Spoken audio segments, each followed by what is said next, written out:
Welcome to Baseball and Coffee, episode 26 with Tino and Aaron. What's up, Aaron? Not too much.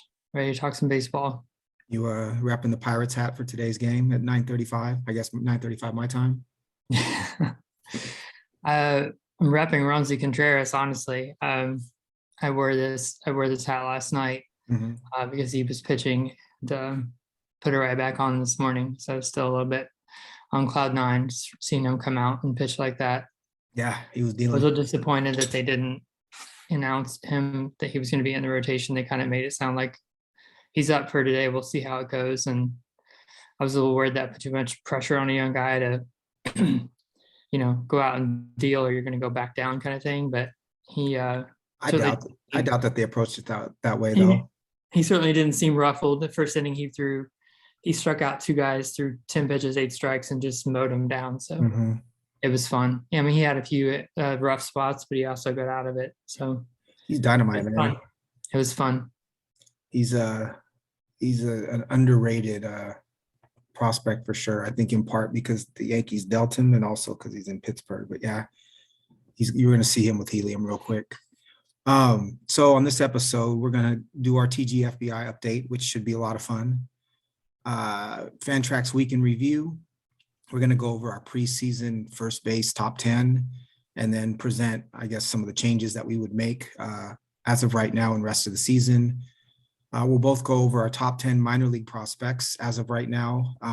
From a fantasy perspective, we'll talk about series that we're looking forward to this weekend and then open forum. And if we have time to open some cards, we'll do that too. What you got? I'm glad you said something about the early game because I hadn't really looked at my lineup because I've been prepping for the pod. I was like, oh shit. So I just wanted to make sure that both Reynolds and Hayes weren't getting a day off. Right. No, they're both in the lineup. So no need to panic. So it looks like they flipped positions in the order against lefty though, huh? Yes. So Reynolds is hitting 1 now and Hayes is hitting 3. Before Hayes was 1 and Reynolds was what, 2 or 3? Yeah, well, I think what they were batting Vogelbach and lead off against lefty or against right-handed pitching. He just went on the IL. So that's a new spot for Reynolds being lead off, but I'm sure they're hoping that might spark something in him. We'll see what happens, man. That's a fun team though. So coffee story. Yeah, I got a couple. Got a coffee geekery story and have a different decaf story for you. So I took Laura out yesterday. We went to System Shopping downtown Lititz, which is just northwest of where we live here in Lancaster. It's kind of an old towny little shops, and she wanted to go check it out. So we went to a little tea shop that she'd been wanting to go see, and I bought. It's kind of a coffee alternative tea.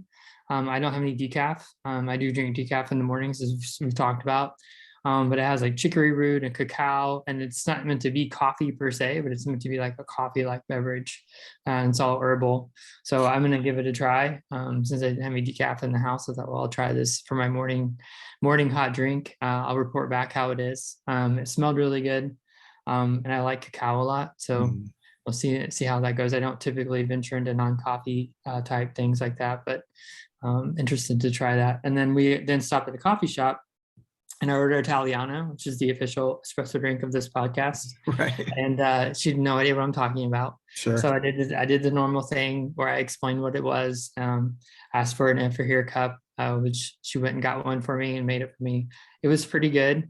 The coffee house was called Slate. They use Lancaster coffee roasters, like a local coffee roaster here. It was pretty good. It had some black walnut notes, kind of dry, but it has a little toaster sugar sweetness. Wasn't amazing. Certainly wasn't like a super natural or an African type espresso. There were no fruit tones. It was very, very straightforward, deep, rich. Like I said, a little bit of toasted sugar sweetness. It was good. Not amazing, but good. Cool. Sounds like Central South American something or other. Yeah, maybe a little Brazil, might be my guess. It's funny because not to be a snot, but I think for me, if I'm going to order an espresso-based beverage, I either want background on the shop or the kind of their brew method, but also the espresso that they're using, or go all the way in the other direction, which is essentially gas station coffee. Because I think when you're in the middle, when you pay a premium price and you're expecting something really beautiful and it lands somewhere in the middle, it's a little bit disappointing, at least for me. Yeah. I've got a couple of stories as well. We're both coming with 2 coffee stories today. The first one is I bought a bag of from the Walla Walla Roastery, Guatemala El Injerto, which is a farm in Guatemala. I've had El Injerto before. God, where was it? It must have been in my coffee shop where we served it, but it was one of my favorite coffees that I had ever had. It's really rich, a little bit of tobacco, a lot of brown sugar, but not spicy, right? There's no cinnamon or cardamom or any of the flavors that you might associate with a brown sugar and tobacco. It's really, really heavy with those two, but an incredibly rich and beautiful coffee. So I made it as a pour over, and it was exactly how I remembered. It was really gorgeous, and I'm starting to really get a lot of joy out of making a pour over in the morning again. The first couple of times it was felt like a little bit of a process compared to making a pot of coffee. But as you know, as I'm getting more comfortable with it again and remembering all the steps, I don't know that I'm going to be able to go back for a while because it's been really, really beautiful. How long has it been since you had that coffee? The El Injerto, if it was in my coffee shop, it would have been at least, or since I owned coffee shops, it would have been at least 2016. So Okay. at least 6 years ago. I That actually sounds went really back. intriguing with the tobacco notes. I went back and I wanted to read a little bit about the farm. So it's a 4th generation farm in Guatemala. It's between 1,500 and 1,900 meters above sea level. It's all shade. Super interesting story. You know, it was fun to read about the farmers a little bit, and it's one of those few coffees that really has stood out in my head. The only other coffee thought I'd like to share is that I hit my first 3-minute drop time on my pour over since I've started doing them again. So I'm starting to figure it out once again, since 3 minutes is kind of the optimal drop time. Were you running short of that or long of that? I was running a little short, but part of it was because I dug and found my gooseneck pitcher. So I wasn't using like a prime gooseneck pitcher. I was using more of just a typical hot water pitcher, and it's obviously difficult to control. You know, I do 50 grams of water, so 15 grams of coffee in, ground on a 15 on a Baratza, 50 grams of water to let it bloom for 30 seconds, and then try to add the additional 250 grams of water and have the drop time be right at 3 minutes. So a really standard recipe, but one that I found that works. But it's brought a ton of joy, like kind of rekindling some of my love for coffee again. Super fun. All right, so do we start the celebration right now, or are we going to be humble? Let's schedule the parade a little bit later. All right, so I wrote my notes as of yesterday. I checked again today. We're even further in first place in TGFBI. Team's performing really well. As of yesterday, we were 3rd in hitting and 2nd in pitching. I was pretty surprised to see that our hitting has made such a great jump. What do you think? What are your reactions? Yeah, I mean, it was really awesome to have a banner hitting week. I looked at the week that was, so we were number 1 in hitting last week. We had, counting here, 1, 2, 3, 4. We had 9 guys hit over 270 last week. So our team overall posted a 304 average. We were first for the week in runs and stolen bases, and we were top 4 in all offensive categories. So it was just really great to see a lot of the guys that we've stuck with, like a Darren Ruff, who had 2 home runs, 8 runs, 7 RBIs last week. And then Slug 778. Yep. And then David Peralta, who we picked up kind of as a holdover, kind of a batting average, middle of the order type bat on a middling team in Arizona, who's, exceeded expectations. They're above 500 as a team, but he had 3 home runs last week, 6 RBIs, batted 304. Julio batted 286, had a home run and 2 steals. Lindor didn't have a home run, but he batted 280, had 8 runs, 2 RBIs and a steal. Gavin Lux also didn't have a home run, batted 275 with 4 runs and 4 RBIs. So yeah, just across the board, it was great to see guys we've stuck with and see the lineup really produce. Ketel Marte also didn't have a home run, but batted 421. So we really jumped way up in average, and some of those big power numbers and RBI numbers really jumped us up. So was pleased to see that, because I always felt that we were underperforming our hitting. I think we've spoke to that already. I'm just trying to stay the course. And then our pitching, kind of just held ground. We were number 4 in pitching out of 16 last week. Got a nice 2 starts from Logan Gilbert, gave us 13 innings, or pardon me, 14 innings with a 1 whip. So his ERA was 3.6. He didn't log a win for us, but that's 14 really good innings. Mm-hmm. And then Verlander dealt again. Nola gave up some runs, but only had a 1-1 whip and 9 strikeouts. Tyler Anderson had a great start. Cease kind of struggled a little bit, but he got through a scoreless start, even with the 1-6 whip, and logged 9 Ks. And then we got 4 saves from our bullpen. So I think it's just a solid week of some so-so performances. And then Gilbert having 2 starts and really dealing with those without, 1 whip and all those Ks, and Verlander having another fantastic start really, held our pitching together. But yeah, I don't see anything here that isn't sustainable, and I'm just excited about where we are. I was telling Laura this morning, I was like, we're in number 10 overall now, the whole contest, after one good week. And I still don't feel like we've seen. You're still waiting on Votto to come back and be our first baseman.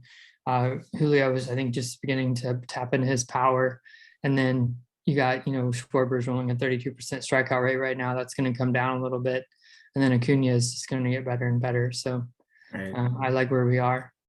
Acuna also added 3 steals, even though he had kind of a nothing week. And Machado was, I think his triple slash was 444, 464, 778. My notes said that the starters keep plugging along. And I think for us on this team with this caliber of staff, plugging along means probably finishing top 4 somewhere in there. I feel like our starting rotation had a less of a week than we've gotten used to with them. Right. But I think that's a great sign that we're able to hang towards the top, even though our pitching kind of underperformed. But yeah, I think sticking with Ruff and Peralta kind of paid off last week, and that carried us. It's exciting to be in 10th place in our first foray into an expert league is pretty cool. Even if the team doesn't finish 10th overall, like that's still cool to be at that spot, kind of at the quarter pole of the season. So super proud of that.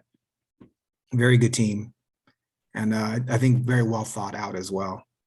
Yeah, cool. It's also good to see Stroman back and healthy. He gave us 5 pretty good innings as well. So just getting him back, he was someone that we wanted as a kind of volume wins, strikeout per inning, depth piece, and just I'm glad to have him back. Right. I think looking at the waiver wire, if he, if he had a bumpy starter return from the injured list, that would have been rough, but getting him back in the fold and healthy is a positive thing for the depth on our team. The one area of weakness that I think we can still kind of on the margins that we can still improve is, as we talked about the previous weeks, as catcher. And I'm starting to wonder about whether Gabriel Moreno, even if he comes up, is going to be a piece of value for us just because of the way that Kirk and Jansen are performing currently. So that's something that we might want to look at is maybe trying to find another catcher instead of Moreno to take that spot. Yeah, I wondered the same. Yeah, if we wanted to either, I even questioned, I wrote down a note, should we just go with one catcher and stash Campusano and Moreno, just give ourselves 2 chances at getting a midseason, DH catcher, outfield type rookie, kind of what MJ. What about Big Dumper? You don't like Big Dumper? Cal Raleigh? I do. I was considering him as keeping him as our only catcher. I was saying now Elias Diaz? I don't know, man. He's really struggled. He's dropped to 9th in the order. Last week they played a rookie 4 times over him. This week we set him because he's on the road all week. So typically, Colorado players bat poorly on the road. So we set him in favor of Raleigh and Bethencourt this week. But I think he's still, given the park and in his season last year, he's still someone that we would want to roster. I think having whoever is going to occupy that 3rd catcher spot for us is going to be an important one. But I think that shuffling through, makes some sense. So we can talk about a little bit more about that offline. But Yeah, we'll have to keep plugging away for sure. I agree with you that I think we need to keep being creative and looking to improve in that spot. I will say that if second catcher is the one spot that we're nervous about, and we don't have a lot of apprehension about any other position, that we're in a pretty darn good spot. And Andrew Vaughn played first base last week too, which was a encouraging sign. Yeah. For all Andrew Vaughn owners. Yeah.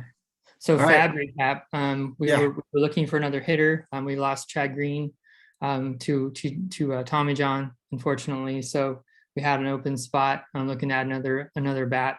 We had bids in on Profar, who you got in our dynasty league. If you'll speak to that. He's a player you and I both like.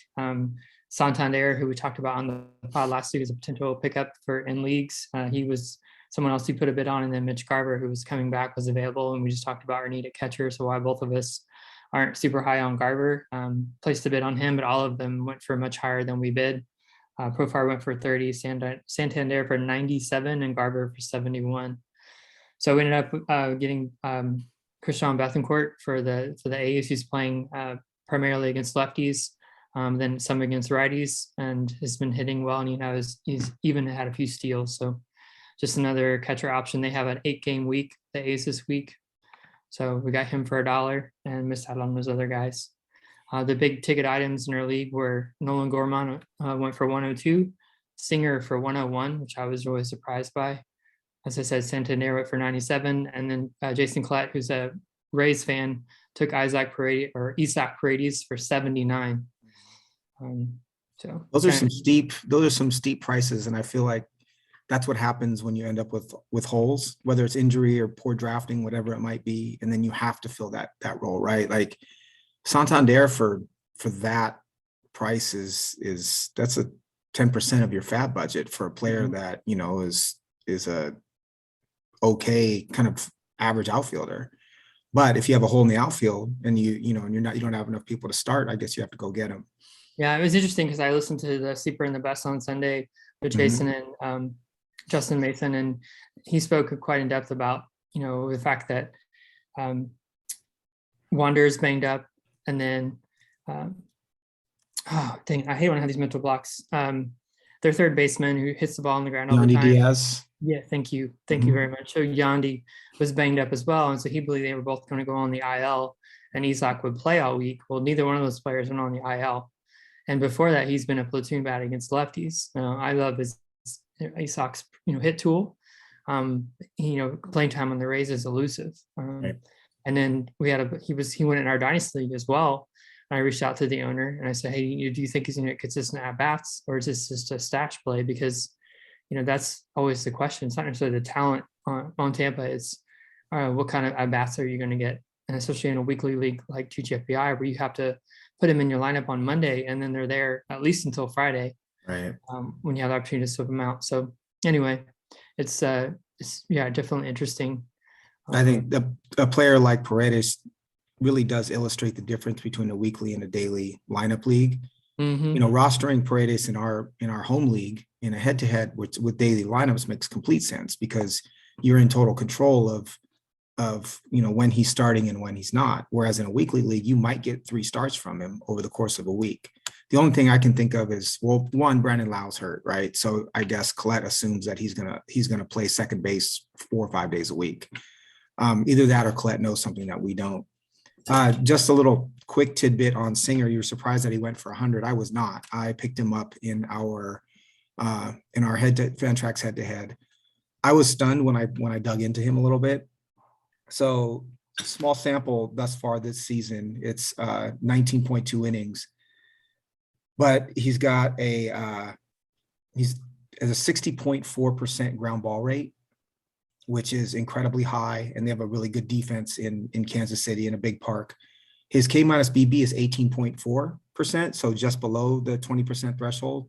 He's striking out 23.7% the batters, but he's only walking 5.3%, which I see as a really good sign. So currently his whip are these stats just his major league starts this year? Correct. So not his AAA. Okay. And how many starts has he had? He has had it's been 5 games and 2 games started. Okay. His I game know that he log. pitched well last week. And Yeah, I'm still so surprised that someone was interested in him. I was just surprised at the amount. But so his first 3 appearances were in relief, and those were in April. And then May 17th, he went 7 innings, 4 hits, no runs, no walks, 9 Ks. And then his next, that was against the White Sox. And then his next start against the Twins was 7 innings, 4 hits, no runs, 3 walks, 3 Ks. So he's gone 14 scoreless in his last 2 starts. And I just found him worth, given those 2 starts, given the fact that he does have a pretty good, he was drafted in the first round. right, A high ground ball pitcher. If he's starting to strike more batters out and not walk as many, he was someone that I wanted to take a chance on. He's throwing a lot fewer fastballs. So 45% fastball this year with the uptick in velocity to 94.1 miles an hour. Whereas the previous 2 seasons, he threw 58% fastballs. So he's down about 13%. He's throwing his slider about 5% more, but he's also throwing his changeup about 7% more. So his pitch mix looks a lot different as well. But he was someone, again, that I was worth taking a risk for me, given the defense and given some of the progression. He's also, almost 26 years old, so he's starting to enter his prime. So if he's a back of the rotation starter for me in fantasy, it made total sense. And in TGFBI, as difficult as it is to find starting pitching sometimes, I understand why someone would put 10% of their fab budget if you believe in Brady Singer. fair enough. Should we move on to Fantrax? Yeah, the only decision I would talk about real quick was Sure. for lineup decisions this week. Chose to play Logan Gilbert, even though he has the Astros instead of Jordan Hicks against the Giants. Mhm. I feel like, missing your perspective on that, I feel like, and you don't want to get too cute benching your guys that you rely on. Yep. I think Hicks is marginal, has strikeout upside, but he's not going to go long enough to get a win. He didn't pitch great last night against the Giants. So far, that looks pretty good. And the other thing I wondered about was the White Sox only have 5 games this week. Mhm. So there's a question whether Kopech will get the start. I ended up keeping him in our lineup, just hoping he starts next weekend. Right. I think there's an option where if they keep Cueto in the lineup, that Kopech doesn't pitch this week. And I know they're trying to manage his innings and workload, but I risked it that he was going to pitch, not without certainty that he will. Right. And we could have started another reliever in that spot, maybe try to get another save or not sneak a win. But I don't know if you have thoughts on that. On Kopech, I don't, because it's just hard to predict, right? Yeah. I do know that they're trying to, their rotation is, what is it? It's Giolito, Cease, Keuchel, Lynn, and Cueto.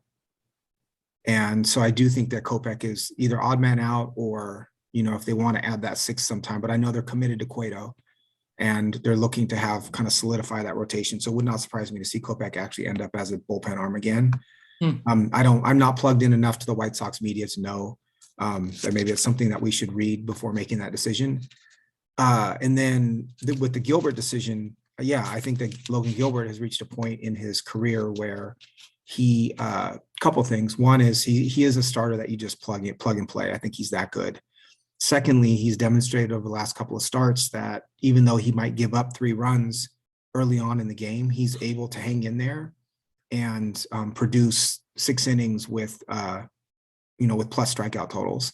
And his whip remains low. And so I think even when he struggles, he's good enough now that even when he struggles, he produces as a slightly above average fantasy starter. And then on his good nights, he produces as an elite fantasy starter. So yeah, absolutely against the Astros, even though the Astros are great. To me, it makes sense to start him for sure. Perfect. All right. Fantrax, not to, again, toot our own horns after our TGFBI celebration, but currently in our Fantrax 16-team head-to-head league, you are in first and I am in second. Tell me about your week last week. Yeah, my pitching really bounced back in a big way after struggling with ratios and wins the prior week and having a lot of guys kind of regress back. Really bounced back very well this week, led by Sandy, who had a 2-start week, 17 innings, 2 wins, 12 strikeouts, .706 whip, and a .53 ERA. At one point, he retired 22 in a row between the two games. A complete game on Sunday. The three runs he gave up were all unearned because of errors. Did he change his pitch mix, or did he change? Because I know that they wanted him, or people want him to throw his slider more. And I think his slider usage, if I'm not mistaken, his slider usage was down a little bit over last year. Yeah, the slider is the evolution of his slider late last year was really spiked the Ks. I think right now he is, from what I hear on the radio broadcast, he's really wants to be more efficient and a workhorse and get as many, really try to log innings and take a lot of pride in that. And so I think he's focused on that. It'll be interesting to see how he incorporates the slider. I know he's leaning into the changeup quite a bit as a swing and miss pitch. Yeah, he's just logging 17 innings for the week was pretty huge. Brian Hayes, by the way, just struck out on a 97-mile-an-hour fastball from Feltner. Yeah, I saw that. So yeah, I mean, he really led the way. The bullpen did really well in saves. Saves from Duran, Romano, Simber had 2 saves for me the nights when Romano was sick to his stomach. So that was really big to have. That's not something I intentionally did to try to piggyback or attach those two, but that really obviously helped me to not lose out on those opportunities. And then Helsley had a save as well. And then hitting wise, nothing too great. I mean, really Christian Walker led the way, which is not something I expected to say in April, but he posted a 931 OPS, 4 home runs, 6 runs and 5 RBIs. And AJ Pollock really had a good week. Posted a 1200 OPS with a home run, 4 runs, 3 RBIs and a steal. So I've been waiting for his bat to get hot, and he answered the bell for me as well. Nice. Really nothing else really stood out, just kind of across the board. I got matched up with a team that has struggled thus far this season. However, it's a team that has, Mike Trout among some other hitters. So there's no teams that don't have good players. So you have to post good numbers. But I was really fortunate in that, again, my pitching led the way, and hitting wise did enough to be very competitive. 7 steals also is a big for me. I'm number 5 in the league in steals so far year to date. And that's, as we talked about, one of our open forums in the preseason right before was, what keeps you up about your team.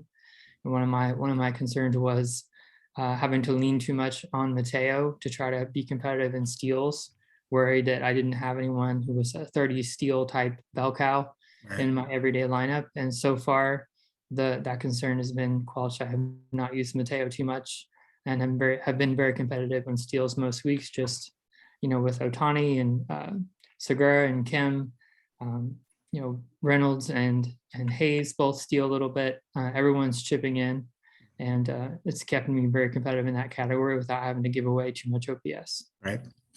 Awesome. So last week I went 8-6. I just kept telling myself same thing that you talked about, and that Lou Piniella used to talk about the Mariners, was just win series, right? For us, it's just win weeks, stay in the positive. Quite frankly, my team did not play well. The only hitters I had above an 800 OPS were Wilson Contreras, Kyle Schwarber, Ronald Acuna, and MJ Melendez. Melendez had 2 home runs. He had one last night as well on my bench, no less. But Melendez looks like the real deal as the Royals catcher, and I think that we'll see him the way he's hitting right now. There's no way they take him out of the lineup, whether he plays catcher, DH, third, or corner outfield. As a whole, I only had 5 home runs. I had 6 steals and an OPS of 585. So to come out of the week with a win, 8-6, actually feels like quite fortunate. A couple of bright spots. Alexis Diaz I have as an SPRP. He's a middle reliever for the Reds, Edwin Diaz's brother, but he went 3 innings, 6 Ks, allowed no runs, a .667 whip, and he had a win and a save. And nice. Anything I get out of the SPRP role, I think of as icing on the cake, because it's an extra reliever. I also roster Gilbert. So as you mentioned earlier, he gave me 14 strikeouts in 13 innings. George Kirby is starting to look like a pitcher that I might have to not start even on his starts until he gets his shit together a little bit. He's been a little bit frustrating for me because he's still providing strikeouts, but he's looking like a struggling rookie right now. I did pick up Matthew Liberatore, as many other folks did. I expected him to give me better results. I was excited about his debut, but not excited enough to keep him on my roster, so he's gone. Then the other two worth mentioning, I got a complete game shout out from Martin Perez. He continues to baffle folks with middling stuff, but really good control and I think pitching to the ballpark there in Texas. So it was a complete game shutout with 5 Ks. And then Zach Wheeler is quietly back to being the Zach Wheeler of 2021. Yeah. His start for me was 7 innings and 9 strikeouts. Yep. And then the bullpen, I think building a solid bullpen in really any size league up to about 16 teams is not, I'd say is not incredibly difficult as long as you can find saves. I think finding good ratios and holds on the waiver wire just takes a little bit of digging. I settled in with Bednar and David Robertson as my closers, and then a host of guys getting me holds, and they all pitched pretty well. So basically, I had bad hitting, and I volumed my opponent to death with 8 starting pitchers again. Which leads me to, some interesting thoughts about roster construction in our league, because at this point I'm realizing that having 8 productive starters is a really effective tactic to take. And I was previously more about having 6 or 7 starters and having really good ratios, but I think if you can have 8 decent ones, it's to your advantage. So currently I have 8 decent to good starters and 5 relievers and an SPRP. And then keeping a 6th reliever, or I guess a 7th reliever, to give me some flexibility when some of the relievers have a day off, or I need holds versus saves or saves versus holds. How do you feel about that strategy? Do you think I'm taking up too much of my roster with that many pitchers? I don't. And I was going to say, I mean, to me, I don't know. I'm just going to try to pull up and see where you are in holds. But from the outside looking in, I feel like when I look at your results each week in preparation, like you always are posting 4 or 5 holds. Mm-hmm. So to me, I would look at those results and say, okay, you're 4th, so you have 24 holds. Leader has 28, so you're 4th. So your strategy is not affecting your ability to have enough relievers to be competitive, in the holds category, which is where I think the depth comes in. I mean, your saves guys are your saves guys typically if they have the job, and that's not necessarily a volume or it's not a frequency or volume of pitchers that you're trying to get. It's more having the guy with the role that you can rely on to get those saves. So right. I think it makes a lot of sense. I echo, I'm trying to take a longer view because of injuries. Thinking, with playoff times come, who's going to be my 7th or 8th starter? The guys who maybe are on my IL right now, like Patino, who I'm counting on, knowing that down the road I'm going to add them to the rotation. Or same thing with like Ashby, like right now he's a swing man, but by the end of the year, expecting he'll be in the rotation. Right. Knowing that when the games really count for us in late August and September, I want to have 7 or 8 starters. Right. Whereas right now you can get by with 6, meet your starts requirements, and really have a deep bullpen to try to get those extra wins in case and get by. But ultimately to win, again, when the games really count, I'm trying to build toward that same type of volume. So I'm all for that. So fun bullpen story quickly. I was watching a Tampa Bay game maybe 3 weeks ago, and JP Fireeisen came in, and I don't think of him too much because he at the time he was on the waiver wire and he didn't pop when you sorted by holds. And it's hard with Tampa's bullpen. Obviously, they bring in whoever the hell they want to at whatever the hell point in time. But he looked his stuff was so nasty and his location was so nasty. And so I pulled him up and I saw his stats, and his whip and his hits allowed and whatnot were just unbelievable. But he only had at the time, I think, 2 or 3 holds. And I think that's why he was still out there. But if you can, now I think he has 6 or 7 holds, but if you can with a pitcher like that, for me, it's fun to not only rely on the numbers-based scouting that we do, but to, watch those games when you can, or watch the condensed games. And when I see a player that pops for me, I want to know what their stats look like. And so I'll go back and look at stats that I haven't looked at yet. And Okay. Fire Eisen, for me, I'm convinced that his role will continue to move towards even more leverage because his stuff is so nasty. And so for me, rostering him, yes, I'm getting some holds from him, maybe not as many as I could from another pitcher, but I'm hoping that because of his effectiveness, we'll see him pick up more saves and holds down the road. But having both he and Rayleigh in my bullpen has been kind of fun. It gives me a reason to watch Tampa Bay games at the end of games.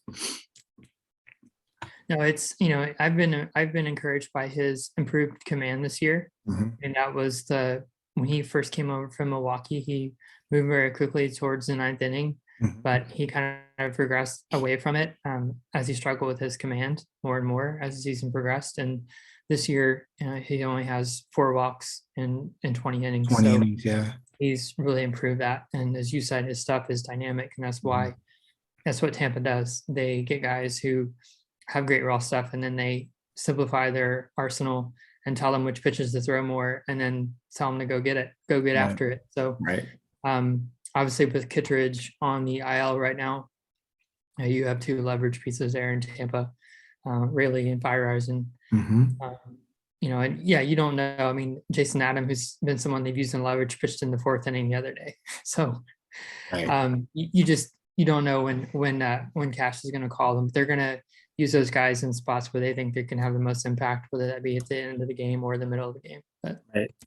I think it's the hard part about that bullpen. The great part is you're going to get great performance. The hard part is you don't know whether you'll get any saves or holds from anybody at any particular point in time.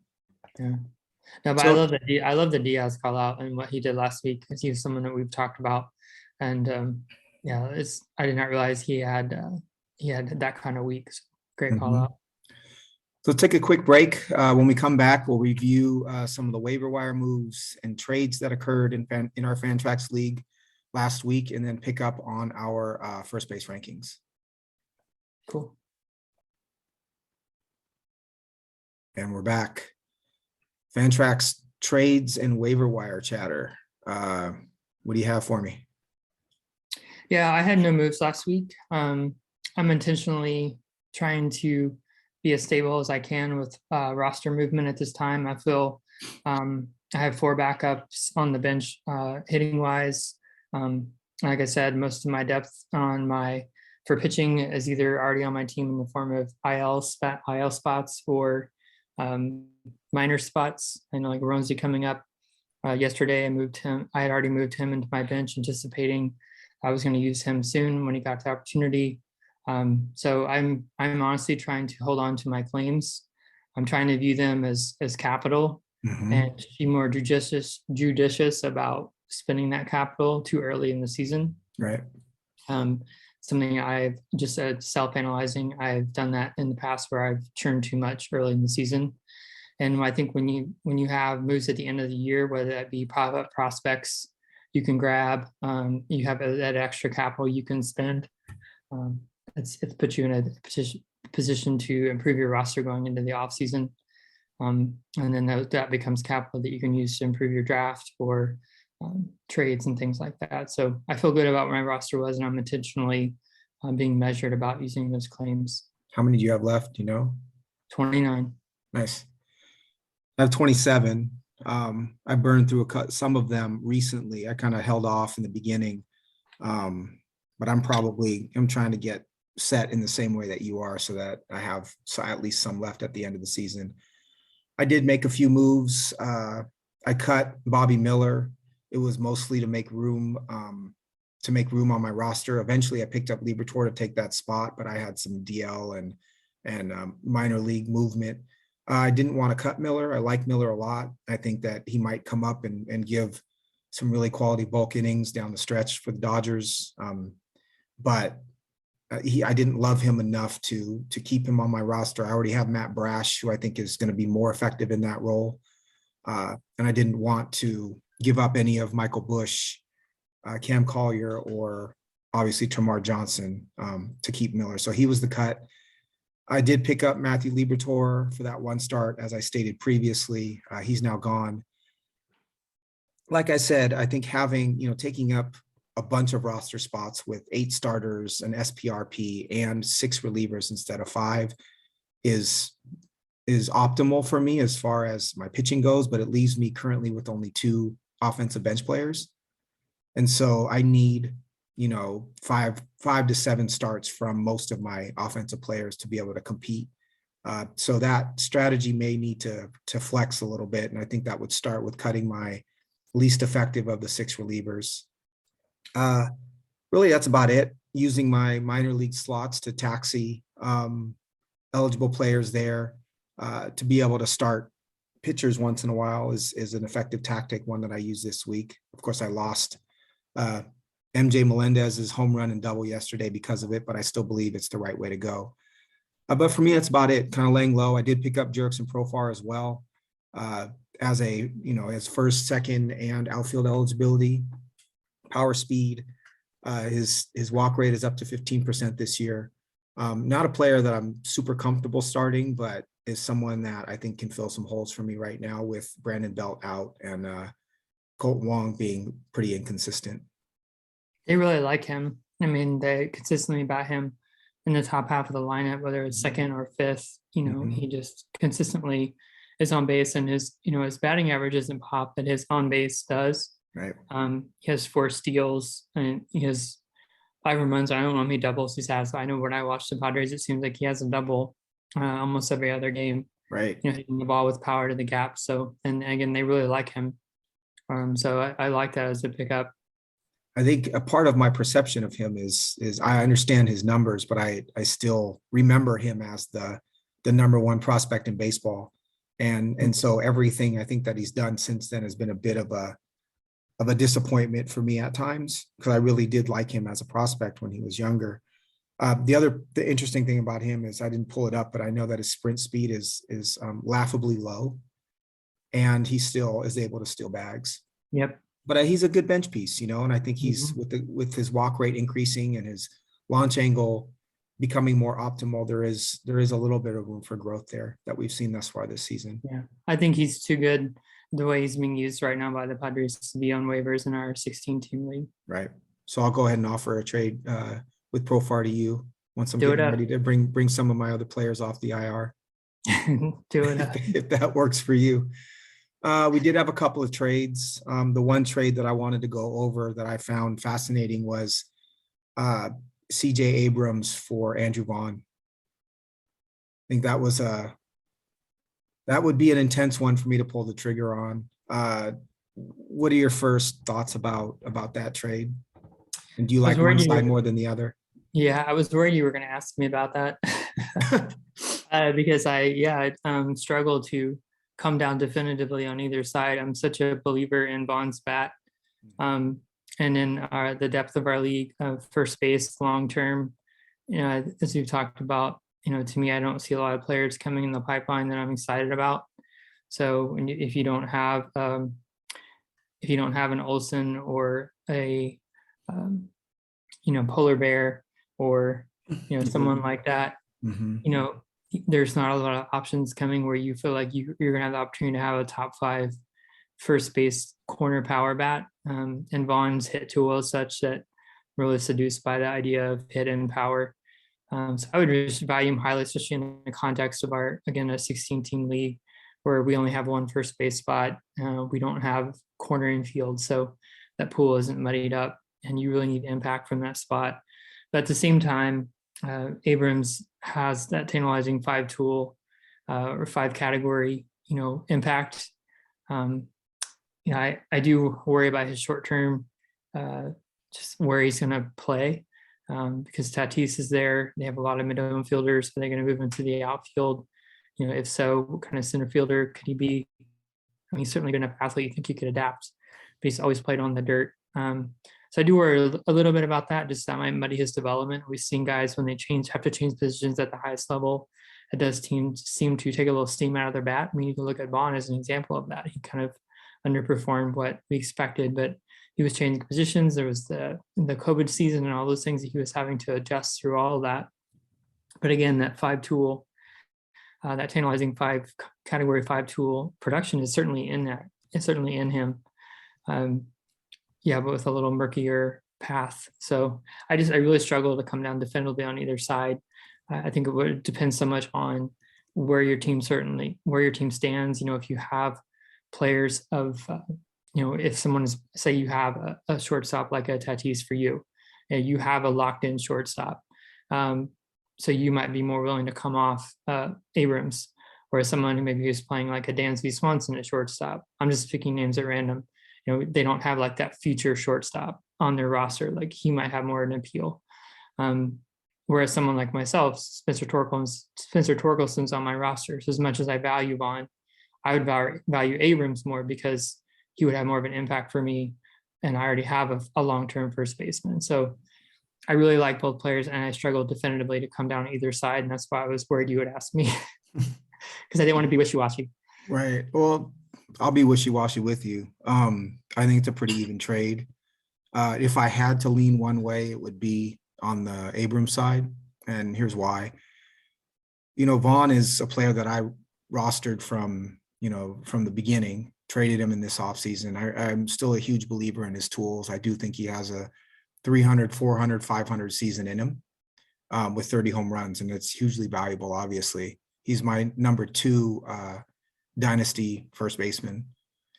But that said, for the next couple of years, so as an example, my first basemen that I roster are Brandon Belt and Kyle Schwarber. And Schwarber is a keeper who I traded for, but a low-end keeper, and Belt was a draft pick in our league where we keep 15. And how much different is the production of those two, or one of those two, versus Andrew Vaughn for the next couple of years, right? I think there is a difference in production. Vaughn is clearly the better player, but is he a good enough player to give away a potential, 40 steal middle infielder for? My answer is no.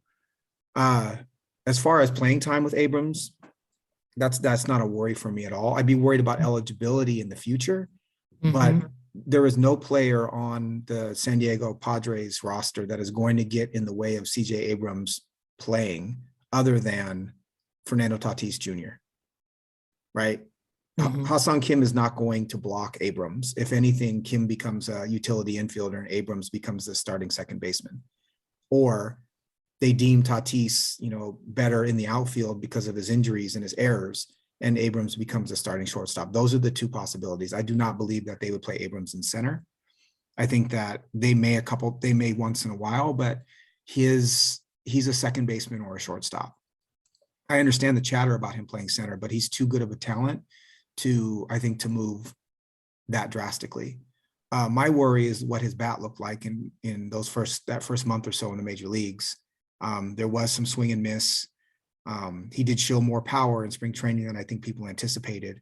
But Abrams, to me, looks like 15 to 20 home runs and 40 steals. And if you're getting that out of a middle infielder, I would rather get that out of a middle infielder and find a Brandon Belt or a CJ Cron or a player of that ilk, right? Rhys Hoskins, Kyle Schwarber, and have that player at first and have Abrams on my roster as a middle infielder, then have Vaughn at first and, a middling second baseman or a middling shortstop, a Dansby Swanson as an example, at short. So if you're asking me to lean one way or another, I'd lean Abrams. But that said, I think that both players have tremendous value. And the most important point is the one that you brought up about, what's the fit for your team? On my team, with Tatis and below average first baseman, it would be, if I had Abrams, I would very much trade him for Andrew Vaughn. I might try to ask for a draft pick in addition, just to balance it out a little bit, but I don't think that there's a clear winner in this trade. Yeah, I know qualms with anything you said about Abrams' ceiling as compared to the players currently on the Padres roster. It's more, to me, as a fantasy manager, I would want him in the infield. Yes, 100%. And so if there's just any chance that he's going to be an outfielder when he first comes up or loses that eligibility, that would just give me pause. But to your point, I understand I don't disagree that like ultimately his ceiling is much higher Mhm. than the players currently manning those spots, whether it be, Kim or Cronenworth. Right. One And second. then like, offensively, if he was to become an outfielder, how much different is Abrams' upside to Robert Hassel on his own team, right? Because Hassel looks like a 15 to 20 home run, 30 to 40 steal player. Maybe 40 is a little high. Maybe Abrams has a little bit more raw speed, but Hassel's going to steal at least 20 bags, right? So I don't know. It's a really interesting trade. When I saw it, it really made me kind of do a double take because Mhm. it's the kind of this is the kind of trade that would keep me up at night if I was a Oh, participant. absolutely. Yeah. And Because I would cringe every time the player that I gave up did anything because you're giving up an incredibly high ceiling player. Mhm. All Yeah, right, moving on. Preseason first base rankings. Do you want to read your rankings from 10 to 1 preseason? I do. Let's do it. Embrace the shame here. Okay. Number 10, Josh Bell, descending order, Hoskins 9, Abreu 8, Schwarber 7, Votto 6, Olson 5, Goldie 4, Freeman 3, Alonso 2, Vlad 1. Okay. Mine was Hoskins 10, Belt 9, Bell 8, Votto 7, 6 Goldschmidt, 5 Abreu, 4 Alonso, 3 Olson, 2 Freeman, 1 Guerrero. What's the one rank that you would want to take back or change? There are 3 players that I think I overvalued, Mhm. but I think Votto is clearly the one who doesn't belong in the top 10, which is tough to admit because he's someone that I like quite a bit. But he is 38, and the amount of swing and miss that he's had.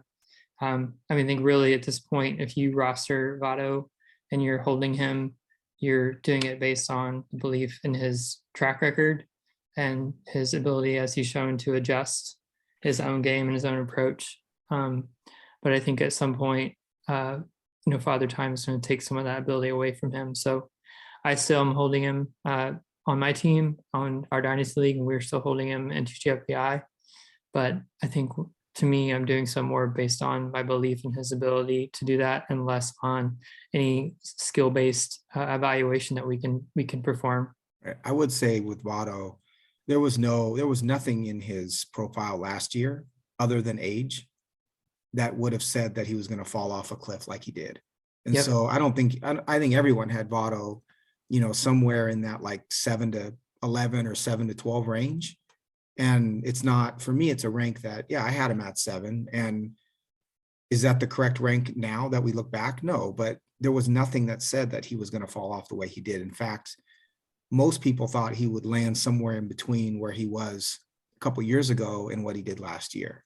So to me, it's not a rank that I'm kicking myself for. There's nobody that said he was going to be this bad, right? Right. No, I think there were valid reasons to rank him there, and I believed, even if he regressed some of the barrel rates and the stats he posted last year. I mean, he hit 36 home runs and he missed a month plus through no fault of his own, getting hit by a pitch in the hand, so he had to sit out while his hand healed. He Right. still had 36 home runs, even if he regressed it off. And then you come into spring training and he's changed his bat, and he's really said he's going to focus on barrels this year. And his spring training gave you no indication that he was in for, the big adjustment or regression that he had early on in the season, where he just was honestly looked lost. He was swinging and missing outside the zone more than he ever has. Right. And he was getting beat on breaking stuff more than he ever has. So be interested to see how he's adjusts as he goes forward here. When he came back this week from the COVID IL, he had 2 doubles this first 2 games, and was on base all 4 games this weekend, and he hit a home run Sunday. So, it's going to be interesting to see if he turns the corner, and if so, what that looks like for fantasy going forward. What were the other 2 that you mentioned that you would have taken back? I think the other one I had Josh Bell at 10. I don't think it's a drastic miss, but I think honestly, Tino, I think what I failed or not failed, what I underemphasized was I think there's more of just a kind of a glut of players after those top 3 or 4 that really you can throw most of these guys in a bucket and there's not much to distinguish them. I think Bell, his batting average on base looks good, but his ISO is 122. Right.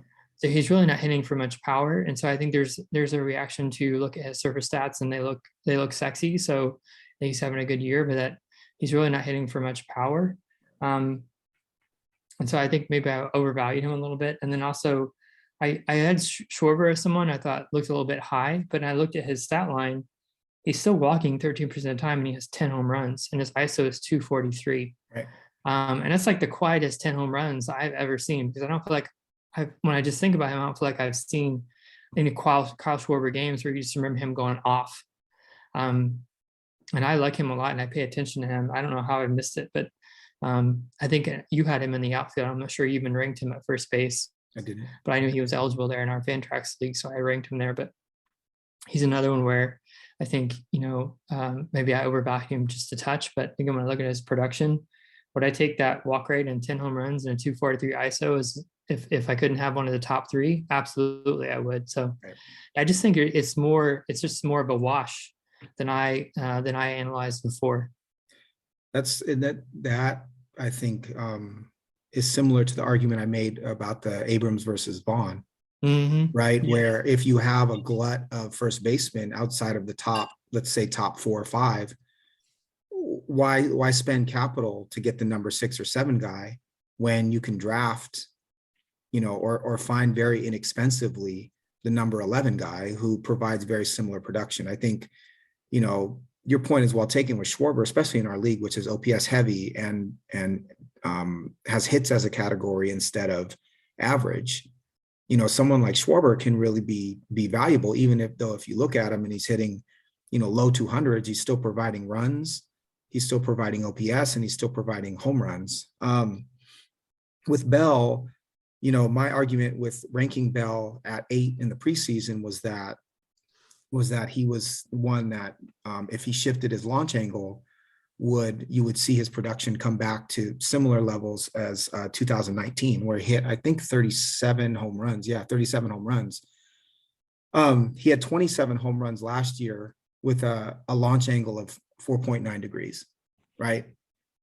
This season, his launch angle is 8.6 degrees. So he has a better launch angle. It's not optimal, but it's better than last year. And he's brought his ground ball rate or ground ball percentage down from 53.5% in 2021 to 50% this year. It's still not as low as the 44% in 2019, but I think he's figuring out what some of his deficiencies were over the last couple of years and how to change it. And so to see a player like Bell make adjustments in the way that he has thus far this season, to me, is very encouraging. And I understand that his ISO is low and he only has 4 home runs, but I think that there's reason to believe that some of the other statistics he's putting up are real. He's always been a pretty high average hitter, right? Mm-hmm. In part because he hits it hard and he hits it on the ground. Mm-hmm.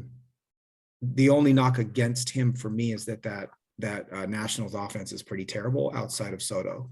But Bell is someone who, if we're talking about that glut of first baseman kind of after the top 5, he's one that I would want over quite a few others. I think that he's still on the ascent. For me, the only real regret is, besides Votto, is Brandon Belt at 9. Belt is actually a player that I roster, but he has some similarities to Kyle Schwarber in that he's a kind of a slightly boring high OBP player. The thing about Belt that's funny is if you look at a Savant page, he doesn't hit the ball very hard, right? He's not a very physical player. He just kind of keeps producing. So last year he had 29 home runs in only 381 plate appearances, and his slug was almost 600. So that was part of what was encouraging for me last year. This year he's got 4 home runs in 120 plate appearances, and he's only hitting 228. But his on base is still 342. Suboptimal there's a suboptimal again for you. suboptimal for a fantasy first baseman, but a player that I'm not giving up on. I like the walk rate. I like that San Francisco offense. He's hitting second primarily in that offense, so I think he's going to continue to score runs. But if I had to re-rank, as you'll see when I give my rest of season rankings, he's not in the top 10, for sure not in the top 10. Yeah. The one, I am proud of my top 10 though, or top 5. And there's only one change in my top 5, rest of season. I think that ranking Freeman 2 and Olsen 3 was not controversial, but we had talked quite a bit about ranking Matt Olsen that high. And while Olsen is not producing at an incredible rate this year, in large part because of his ground ball rate, he looks to be a top 5 first baseman for the next couple of years. Yeah, I mean, and just speak on that real quick. I mean, my pushback on ranking him that high was his ability to hold his K and walk rates, because they were career best in 2021, and he's so far the plate skills have held. He's actually even better this year, 16% walk rate and a 21.9% K rate. So the walk rate is higher, the K rate is lower. His K rates are actually up. He only struck out 16.8 in 21. Okay. He's up a little bit, but low 20s for a player of his prodigious power is completely playable, especially when you're walking 60% of the time. Right. And his max EV is actually higher than last year. So he's going to get back to hitting home runs, and weather gets warmer in Atlanta. He's going to, to me, I would not move him at all. Like, I feel really emboldened. So his numbers scream to me that he's pressing. So he's a local guy in Georgia, and he just signed that big contract, and he's replacing Freddie Freeman. And so his contact rate is down, his swinging strike is up, and he's hitting the ball into the ground at a 50.9% rate this year. And he's never been, he's been below 40% the previous 5 years.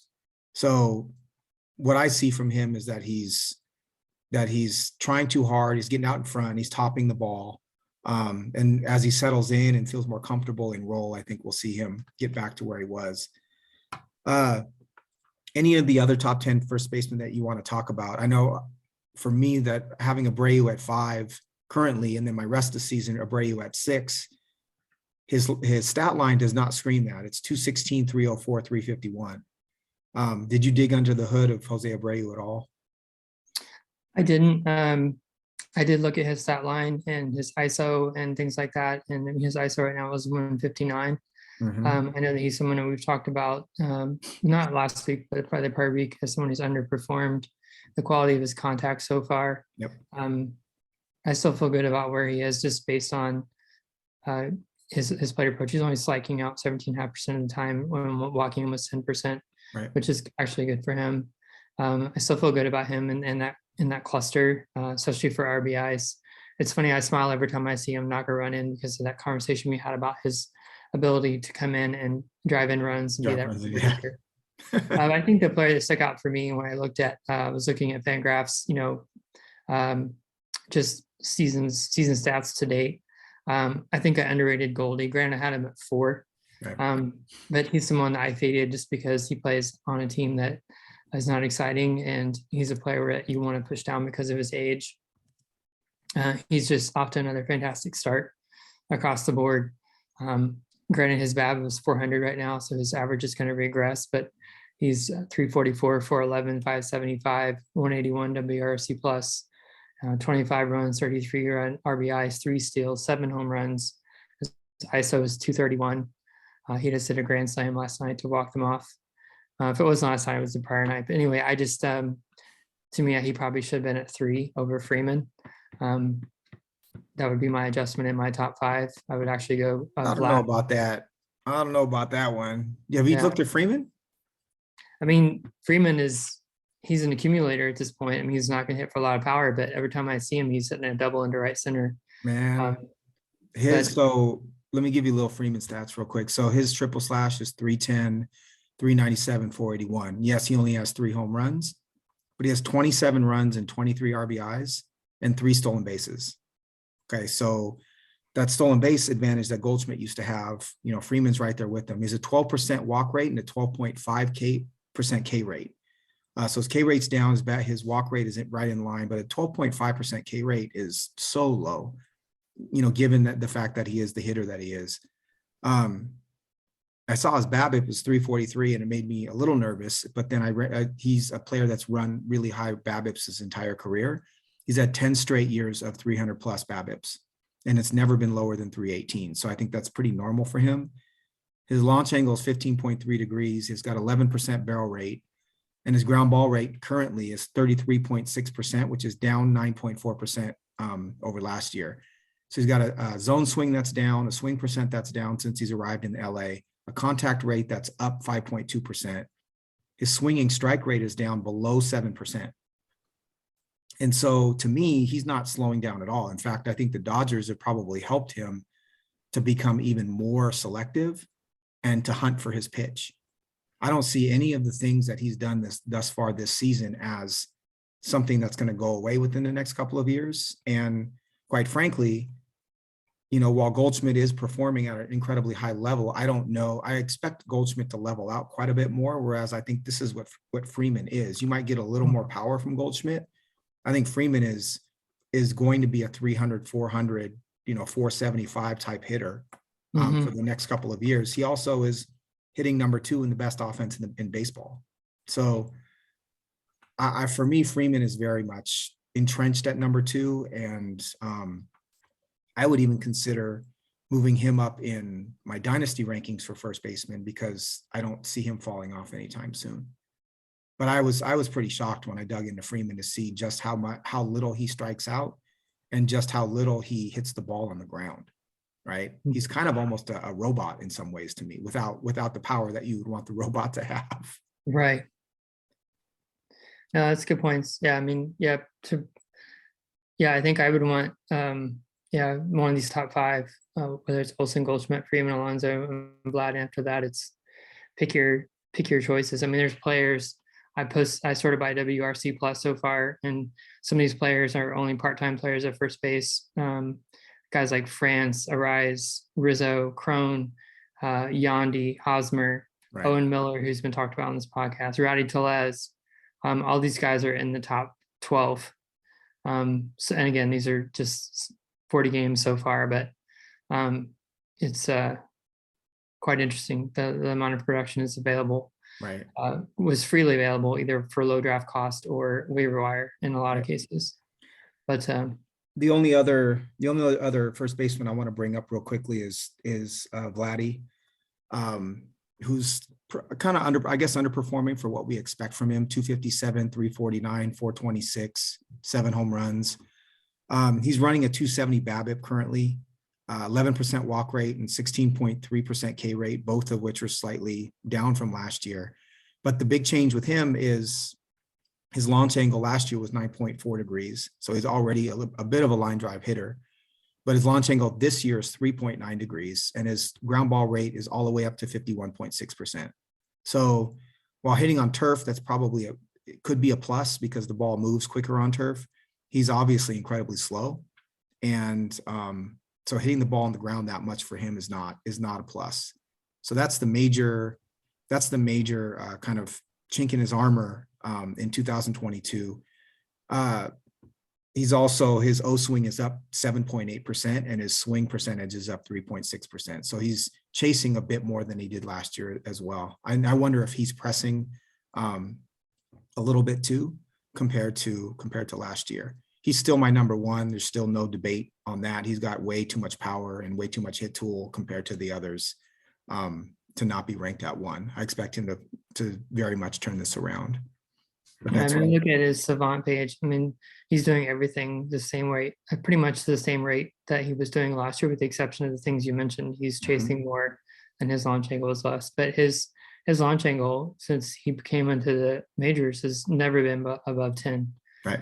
But to me, this is just part of his mix. But his hard hit, his strikeouts and walks, his max EV, the expected slug and XP. I mean, they're all right in line with last year. Right. So there's nothing from a scale standpoint to suggest that he's injured or anything. It's just an approach, emotional type adjustment, clearly. So I've got this is a tangential thought. and I might be completely off base, but is there I wonder if in the Dominican, they teach a more level swing. Because if I started thinking about, like, I'm looking at Vladdy's swing and I'm like, okay, he's hitting a lot of line drives. A lot of his power comes from getting backspin on the ball, which is a kind of a line drive approach. Julio is the same way, right? Where Julio's launch angle is really low. And if you watch his swing, there's not a whole lot of uppercut in his swing, but it's about getting backspin, which is why a lot of his home runs can go out to right center, right? He gets that carry. And then launch angle and kind of the uppercut swing is something that we've seen more recently. And I don't see that as much out of the players coming out of the DR, unless it's an older player who's really making an adjustment later on in their career, like why am I blanking? The Jorge Polanco sort of player, right? That we talked about before. I just wonder if there's teaching that's going on in other places that is teaching a different type of swing. And that's part of why we see even like a Wander Franco, right, is not an uppercut swing. It's a line drive swing. Anyway, just a thought that I had in connecting the line drive swings of some of these young players. Interesting. Not of importance to fantasy, but just a baseball thought. And then quickly, what would your rest of season first base ranks look like? Yeah, as I mentioned, I mean, the top 5 for me would be Vlad, Alonso, Goldschmidt, Freeman, Olson, and then after that, I think it's really a wash. I would still value Schwarber really highly of that next group, but I think throw Abreu, Josh Bell, Rowdy Tellez, in that mix, and then you get into your Cesar Crones and your my flavor of the month, which was Christian Walker, who's performing really well. I mean, I don't know. It's really those top 5. It's what stands out to me is how much clearer they are above the rest and how much production there is to be had based on like your build and your tolerance for different deficiencies in certain guys' skill sets right across the others, where you can tolerate Schwarber's Ks or Abreu's maybe a lack of top end power, or Bell's hoping his ISO comes around or something like that. I think that's a great point, that once you get past those top players, it's really about how you want to build your roster. If you have other players surrounding or anticipate having other players surrounding that will be able to supplement. In my case, it's my top 4, the same as preseason: Guerrero, Freeman, Olson, Alonso. Alonso makes me a little nervous in that he's got really great production thus far. He's made a lot of changes in his swing or in his approach this year. His walk rate is gone down progressively over the past 4 years, but I think mostly what that is trying to get ahead of the pitcher so he doesn't get to 2 strikes, because he's susceptible to the slider down and away, and he's trying to attack as opposed to be patient. But so Guerrero, Freeman, Olson, Alonso, Goldschmidt are my top 5. So I moved Goldschmidt above Abreu. I can't in good conscience keep Abreu above Goldschmidt given their stats this year.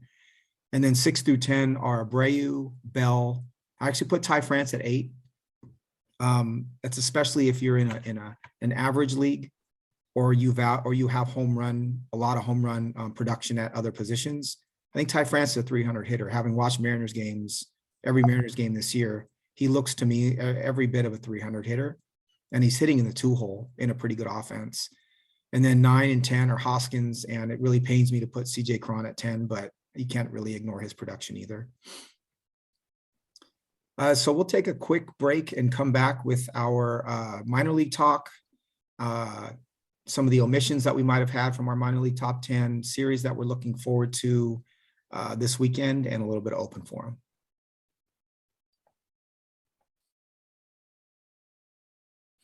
All right, Aaron, top 10 minor league prospects currently.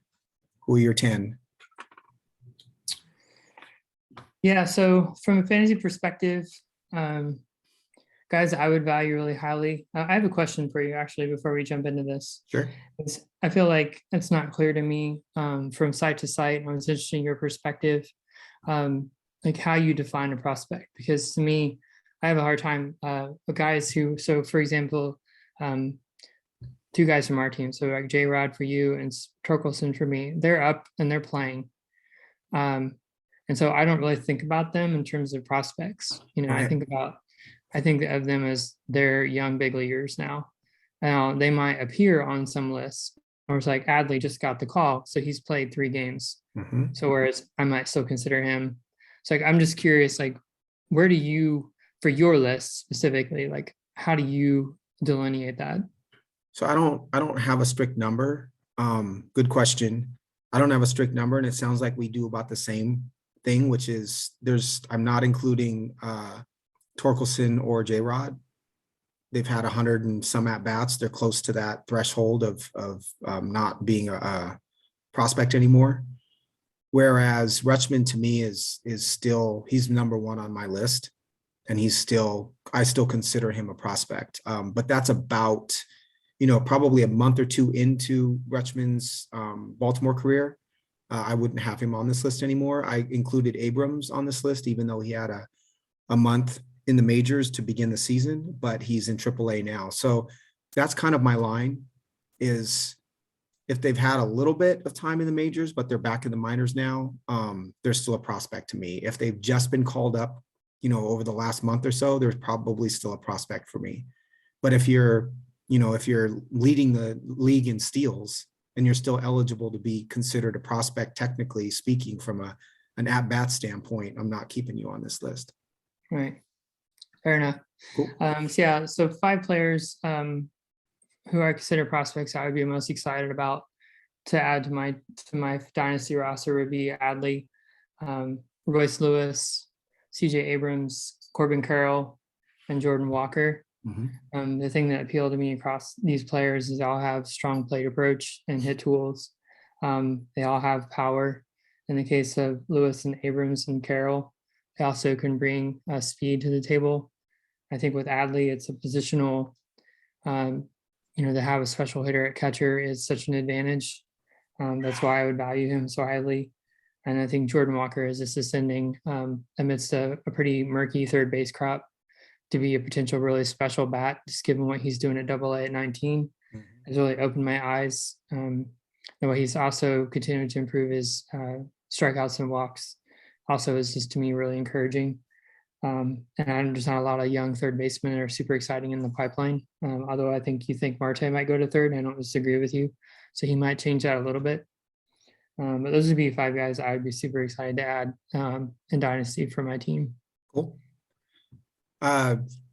In listening to you and what you just said, I just realized that one of my own, I wouldn't call it biases, I call it more filters that I have with young players, is that I don't value outfield prospects nearly the same as I do infield prospects, unless that outfield prospect is a generational talent, right? So Julio to me is a generational talent where, given the speed that we've seen from him this year, I think 40-40 is not out of the question, nor is having a 320, 330 season.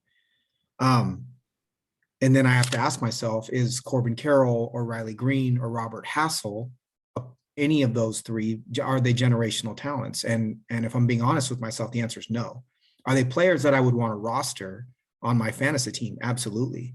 Is Carroll, potential outfield 1 in fantasy? He is. I don't know if Green is with his lack of speed.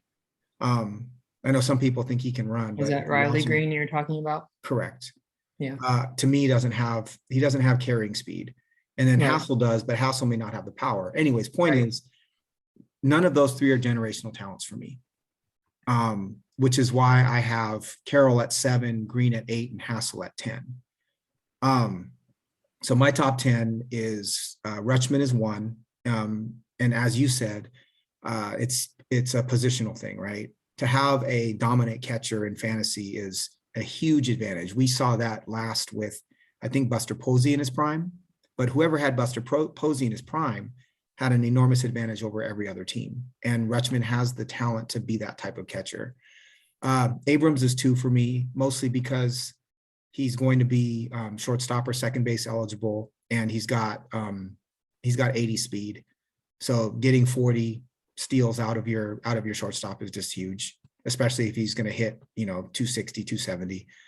I do have Noel Marte at 3.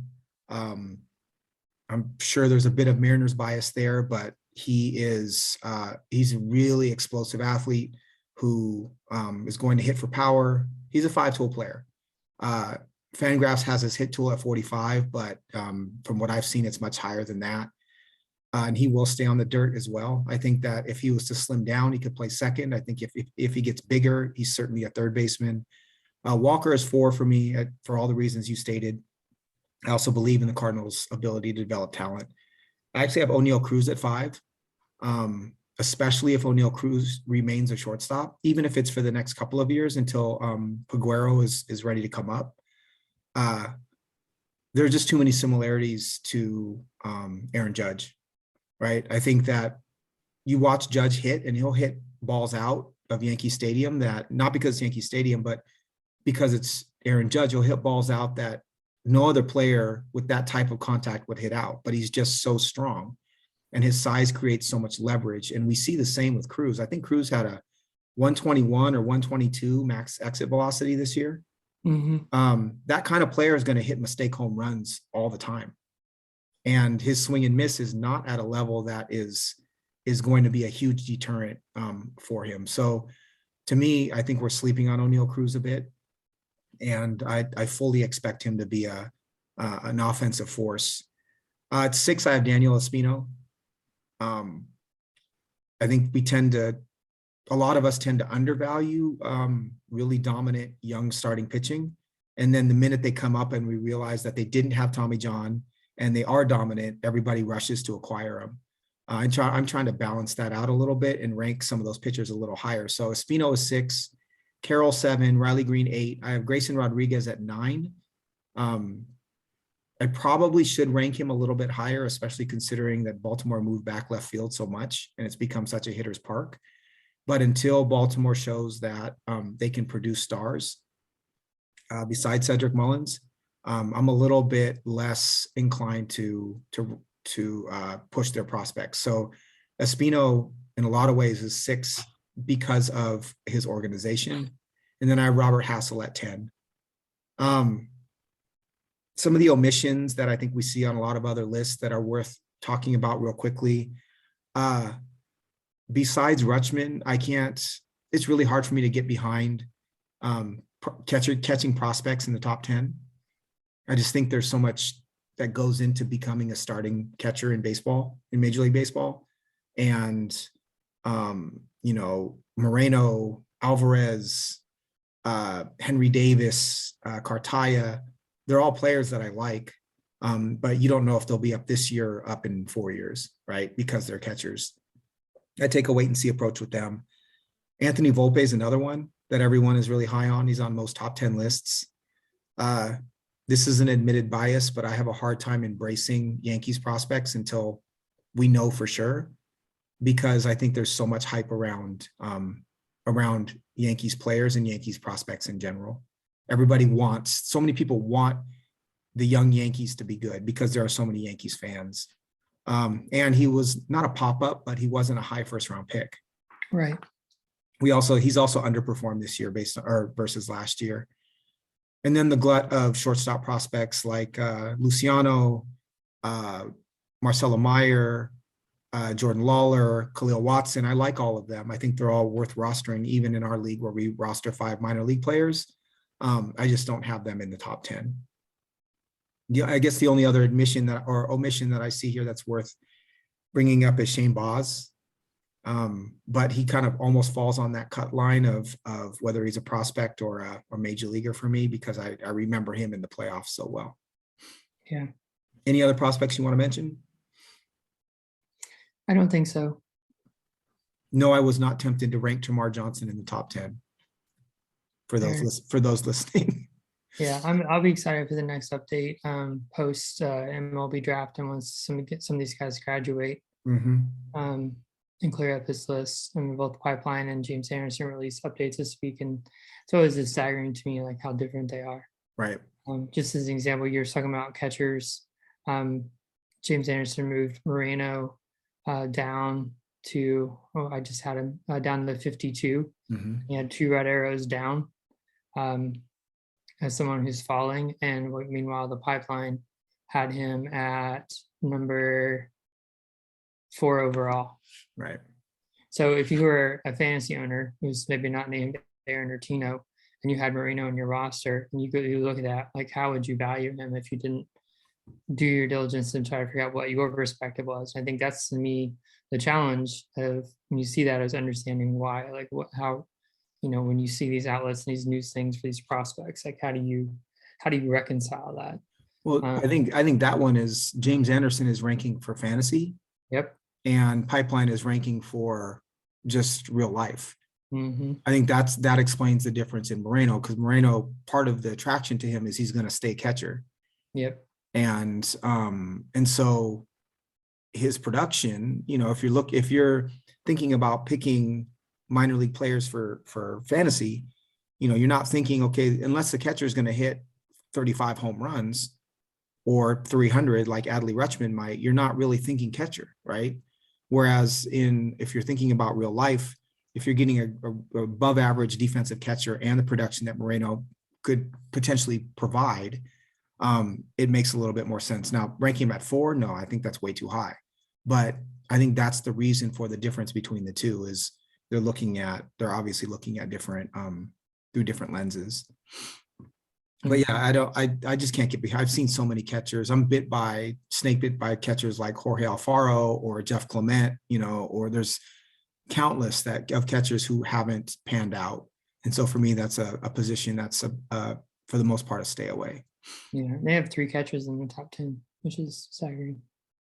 I'd love to be able to ask them what their thought process is as far as feeling comfortable enough to actually rank 3 catchers that high, right? Yeah. Any other prospect thoughts? Any prospects that we missed? Tristan Casas, you want to mention any of those guys? Alec Thomas? No. All right, cool. What series are you looking forward to this week? I have several. I think in the American League, I think the Astros and the Mariners. I'm sure you're going to mention the Mariners, but maybe it's in Seattle, and the Mariners have had a uneven start, whereas the Astros are just doing Astro things and kind of establishing themselves as a contender again. I just think it's going to be interesting to see. I'd love to see the Mariners really try to put their foot in the ground and say, we are going to contend with you this year. But I think this series is an important series for them, given it's in their home park, and this, the series or the start they've had so far. It's Flexen versus Verlander, Gilbert versus Urquidy, and Gonzalez versus Garcia. Yeah, it's just a series I'm going to be interested to see how the Mariners come out. And obviously, I wanted to see them beat the Astros because I don't like them. I'm also really intrigued by the Blue Jays at the Angels. The Blue Jays are a little bit underperforming right now, and the Angels are playing well. I'm interested to see that series. And on the National League side, I think Milwaukee and St. Louis is compelling. Top 2 teams in the Central. I believe it's the first time they're playing this year, so that will be compelling. It's Woodruff versus Wainwright, Hauser versus Liebertor, or at least that's what RotoWire has. But Liebertor was sent down, and then Burns versus Michaelis on Sunday. So it definitely seems like the pitching is tipped towards Milwaukee for that series. And then fantasy-wise, Pittsburgh at San Diego, I have a lot of players on both those teams. So I think from a major league standpoint, San Diego should be heavily favored in those games. But I'll be tuning into that quite a bit between Musgrove and Contreras potentially pitching over the weekend, as well as all the hitters I have on both those teams. I kind of want to go on a Pirates rant for a minute. I've been watching the Pirates game. Please do. I've been watching the Pirates game while we've been on the pod. And I don't think it can be understated, like how important starting pitching is. This team, it's the second time in 3 days that their starter comes out. I just can't get anybody out. And you look at teams that are built on starting pitching in the majors, teams like the Astros that we just mentioned, their pitching development program, the Dodgers, the Rays, what the Mariners are doing with their pitching development. Like, to me, if you don't have a competitive starter every single day of the week, or at least if you stack up ones day after day where you don't have a chance, after 3 innings, you're down 3 or 4 runs every single day. It's just demoralizing. And you just see it. I don't know. To me, I just see it. Like the players just look like they're over it. So it just emphasizes to me how important starting pitching is. You look at like what the Nationals did late in the 2010 decade, having those top 3 starters and really being starting pitching first. It's not exciting from a fantasy perspective, but in terms of major league, like you have to have good starting pitching to be a competitive team, to win series, to give yourself a chance to win series. I think it's really important. I think it's important for your players as well, just to, again, not be looking up the scoreboard in the 3rd inning every single day and being down 3 runs. Yep. It's just consistently where they find themselves at. And they have all this talent in their system. And they've been talking this week about bringing up more of it, and that transition is going to start to happen. But it needs to happen on the pitching side as well. And they brought up Ronzi, but he's not going to be able to do it by himself. He's just one guy. They've got to start to bring up other guys. And I love what they're doing in terms of embracing more flexibility, and doing flex roles. I think that's smart. But ultimately, the guy you give the ball to start the game has to get some outs. Right. One way or another. He has to get some outs. Well, and it's just, to me, it's disappointing to see some of their talent undercut by just such poor starting pitching day after day after day. Right. Well, I think they've made a number of mistakes with regards to starting pitching that have led them to this point. The first one being the philosophy of throwing, 2-seam fastball after 2-seam fastball in the outside corner, and not understanding the potential of what they had in Garrett Cole, right? We all know the story. Garrett Cole gets traded to the Astros and immediately becomes a Cy Young Award winner, essentially, because they were misusing him. They had this incredible 100-mile-an-hour arm, and they were behind the times as far as pitching philosophy goes. So they ruined some arms, or ruined some early careers by having such a hard-headed approach and not embracing each individual pitcher's strengths and weaknesses. Secondly, they've had prospects like Mitch Keller and now Quinn Priester, where they've drafted arms who are good arms. But I think because they've been a little bit rudderless with regards to philosophy since kind of getting away from that 2-seam philosophy, they've not been able to produce incredible results with those arms as other organizations have. And so Mitch Keller, I don't think there's anything wrong with Mitch Keller as a pitcher or physically. I think the Pirates screwed him up, right?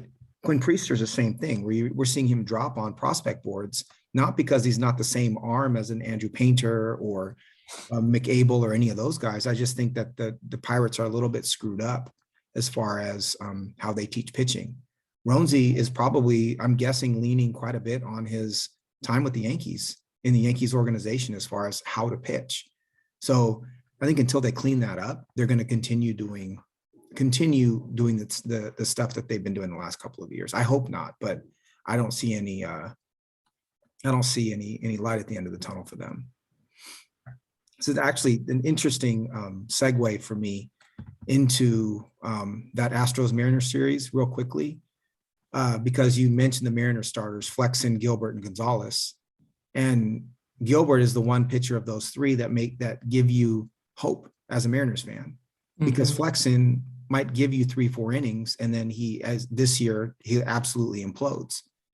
And Gonzalez has been so inconsistent, which brings me to a thought of, you have someone like Matt Brash in the minor leagues currently, who is pitching in like 2-inning stints.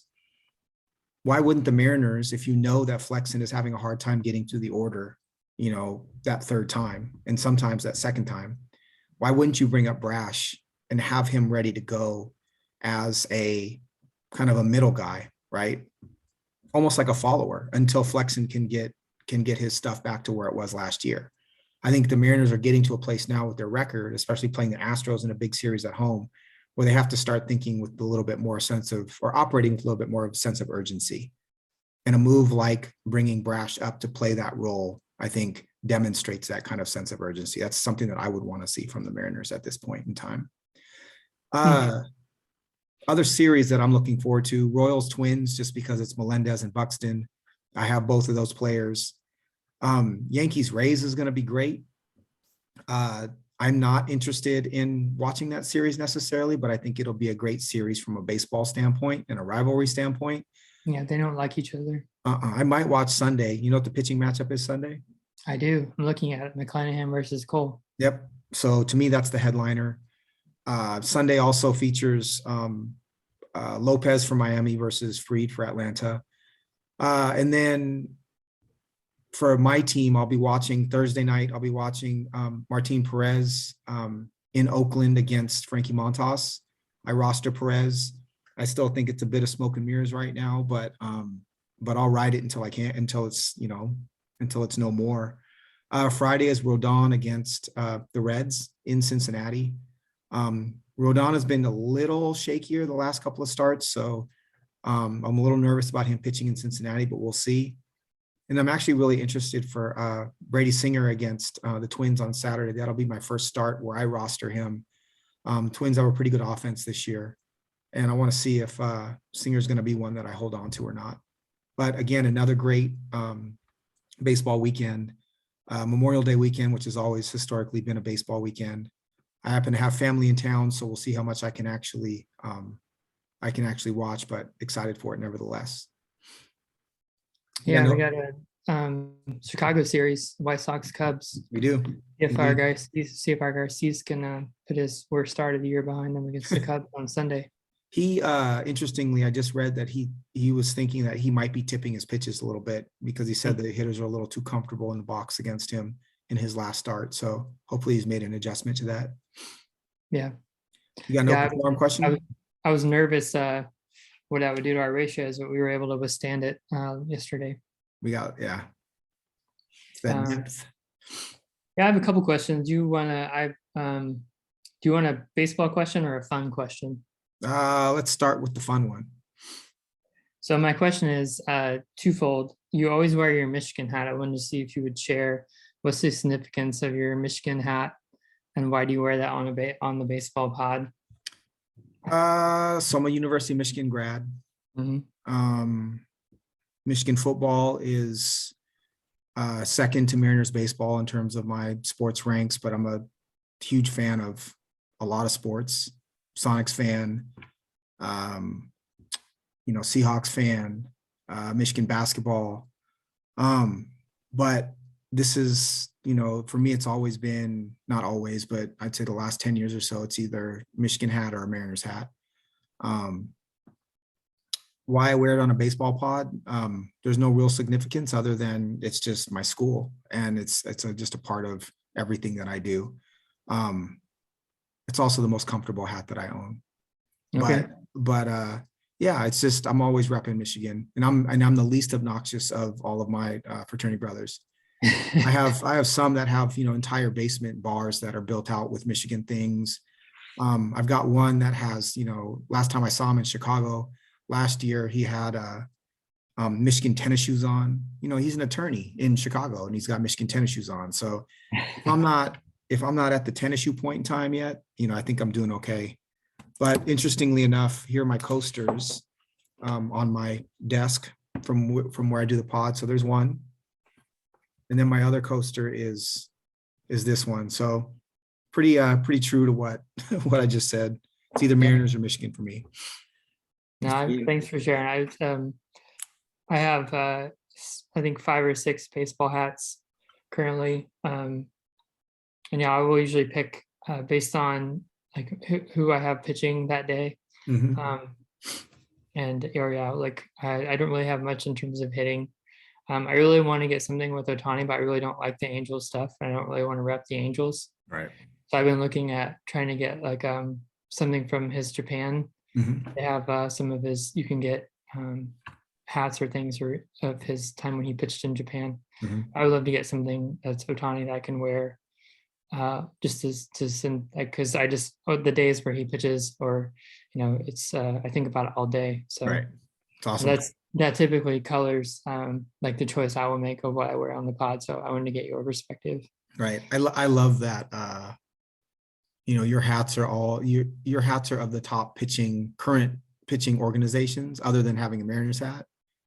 Right. So you got an Indians hat, a Tampa hat, a Dodgers hat. You kind of rotate through those. You got an A's hat, right?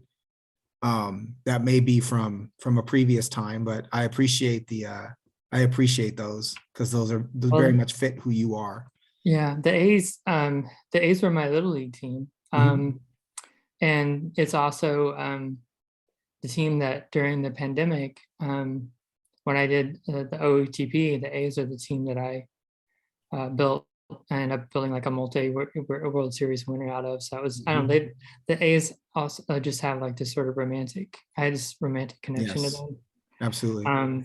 I feel the same about the Giants. And growing up, I wore a Giants hat, mostly because I wore black, like a lot of black clothing, and the black matched. But Yeah. the Giants always had players that I loved. And so I was actually known as the kid that wore the Giants hat all the time. So it started with they called it the San Francisco Stock Exchange, which was Kevin Mitchell, Will Clark, Matt Williams, as we talked about last pod.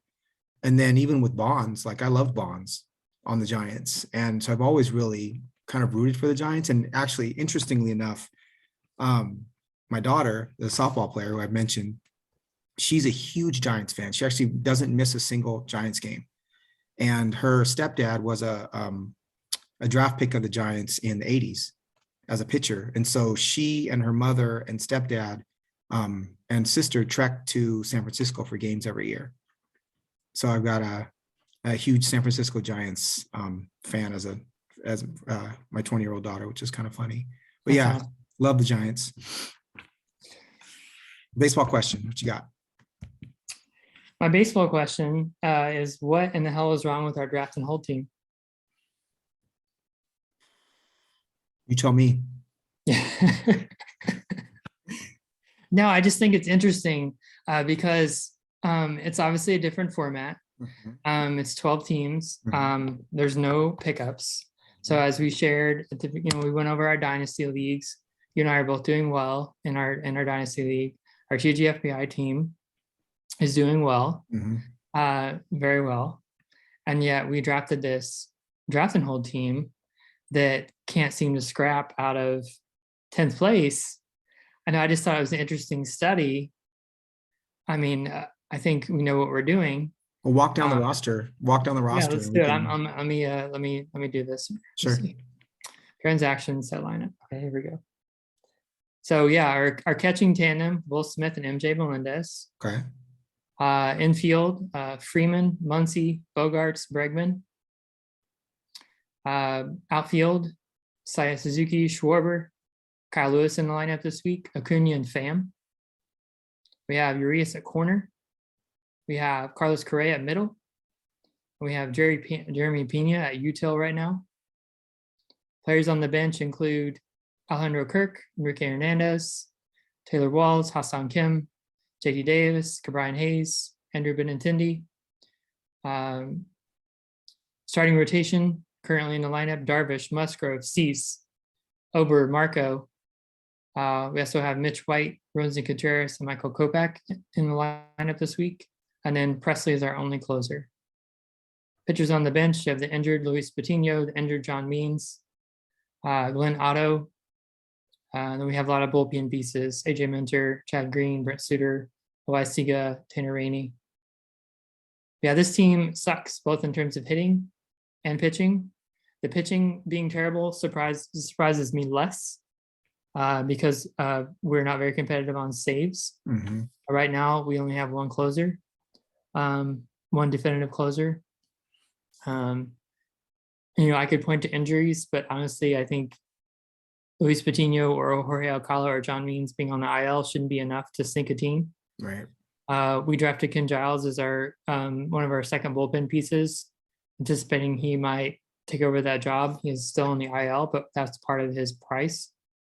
But hitting wise, to me, other than Muncy not looking like Muncy, this team smashes. Yeah, it's a smashes.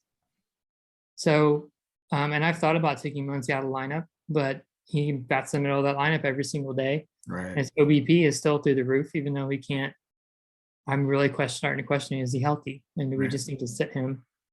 Maybe put Urias in that spot and put someone else in the corner. But yeah, I don't know. I just I don't really have an answer, and that's why I wanted to bring it up to you.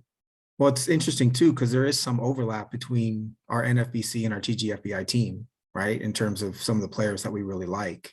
and yet the results are so incredibly different. I don't know. The offense, I don't really know what to say. To your point, Muncie is the one bit of a weak link currently, but we shouldn't be ranked that low. Pitching wise, yeah, I think that we're lacking some depth, and any sort of bullpen is gonna sink you pretty quickly. Well, this week I was trying to just get some volume to kind of our way back into strikeouts and also lower our ERA and WHIP. So the more volume we have, the more shots we have. It so Overlooked good coming back. He has the Royals this week. Marco had a 2-start week. Mitch White should pitch against Arizona. He only went 3 innings his first time. We got a great start from Ronesy last night. Right. And then, betting on Kopech getting a start speaking against the Cubs, or at least getting some innings against the Cubs. Just trying to, knowing that we're not going to get saves most likely, or it's a flip of the coin at best with some of these guys like Loaiziga or Art Warren or someone like that, like trying to volume our way back into strikeouts and the ratios. Yep. Yeah, hitting wise, other than taking Muncie out, again, I wonder if it's a depth thing. And I don't have the answer for this. I have to research it more. But because you and I are so used to playing deeper leagues, maybe the ways that we find value on the edges or fringes serves us well. Are too fringy. Yeah, that TGFBI type format. Right. Whereas maybe in a 12-team league, which neither of us playing outside of this, maybe needs to be a different approach. Right. We have something we have to dive into later. But. Yep. I think that's a good thought. My question for you is, when you go to a baseball game in general, major or minor league, do you have a routine that you go through before and during the game?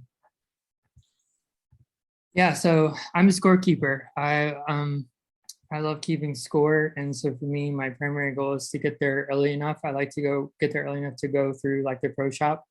I don't typically buy anything, but yeah, just all the gear is always so cool.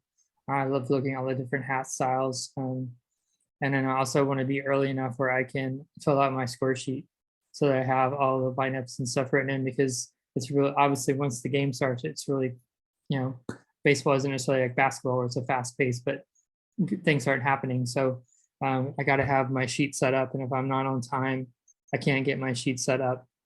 Yeah, then during the game, it's just I love the score sheet. It keeps you centered into. That's one of the reasons I do it, is like your mind doesn't wander. You're focused on the game the whole time. I love being able to look across and seeing what they did last time. Or I remember a couple of different times this last game I was at, some of the guys next to me were like, who's that up? Or what did he do? And I was able to tell them, oh, last time he flew out, or this time, well, that was this player that did that, because I have it all recorded. And so, I mean, that's my routine. I track everything down to balls and strikes, and I love the way it keeps me present as the game moves on. Awesome. So I think I'm very different in that leading up to the game, I always try to find something to drink near the stadium, whether it's a coffee or a beer. I was going to the Cubs games. There was a Dunkin' Donuts that was right outside of the stadium that I would go get just a huge sugary coffee from Dunkin'. But I always try to find, and this isn't intentional, but I always try to find good ethnic food right around the stadium. So at Wrigley, there was this amazing taqueria burrito shop, right? I get this enormous burrito. Before Mariners games, I like to go to Chinatown and eat. And I grew up running around Chinatown, and so I have my spots there. If I was coming from South Seattle, there's a pho shop that I used to go to. But it's always having a fun meal to get started and have a good base for the game, mostly because I don't love ballpark food. Right. There was a time when Matt and I would go to a frozen yogurt stand at Safeco Field, like every game that we went to together. That was really fun, but they've since taken that away. It's probably because we ate them out of house and home. But my routine is to get to the game not too far before first pitch. And actually it's to move from to pick 2 spots in the stadium that I want to spend 3 innings at. And so at Safeco, as an example, I would stand for the first 3 innings kind of behind the box seats on the third base side, because you can, the vantage point from there at Safeco is very beautiful. And then move into the outfield for the next 3 innings. And so I wouldn't even go to my seat until the last 3 innings of the game. But typically it's, at least at Safeco, it was to go to the 300 level in right field for the last 3 innings, in large part because there's nobody else there. And I like that bird's eye view, especially after having taken in the game so close for the first 3 innings. So I get 3 different perspectives over the course of the game. And I found myself doing that in other stadiums if I'm able to move around like that. Like at Wrigley, you can't really do that. Wrigley, you've got to go take your seat and that's it. But I found that that's been most enjoyable for me. I've gone to some minor league games and done something similar. But I like the different perspective. And I think because when I'm viewing baseball from home, I'm so dug into the numbers. There's something very physical about just being present within the game physically without digging too much into the statistics. But I just found it interesting that, I think we all of us like baseball fanatics have certain quirks when we go to games that we don't always talk about. But yeah, fun That's routine. I'll open this pack real quick and we'll call it good. All right. Cool. While you're opening that, would you like a Mitch Keller update? Who came in Sure. after Zach Thompson? Bring it. 1 2/3, 5 hits, a walk, and 1 earned run. Like, it's really like batting practice. It's like the ball's on a tee. It's ridiculous. And it's Just against the hit. Rockies too. Hit after hit after hit after hit. By the way, Connor Joe, best hair in baseball, hands down. Yep. Hands down. All right, first card, Alex Wells, Baltimore Orioles. Got a worthless Cluebot Yankees card. Little Cleveland Guardians Eli Morgan. We're starting off the way we did last week. Nowhere to go but up. Cleveland Guardians Josh Naylor. Okay. My guy, Mr. Pham. Nice. It's such a cool uniform. Yeah. Although people are polarized, or it's polarized opinions on that. This is Cincinnati Reds, Jesse Winker. That's a very Jesse Winker pose. I love it. Right? Loves himself some Winker. Ty France. Nice. Very timely. We just talked about him. Matthew Boyd.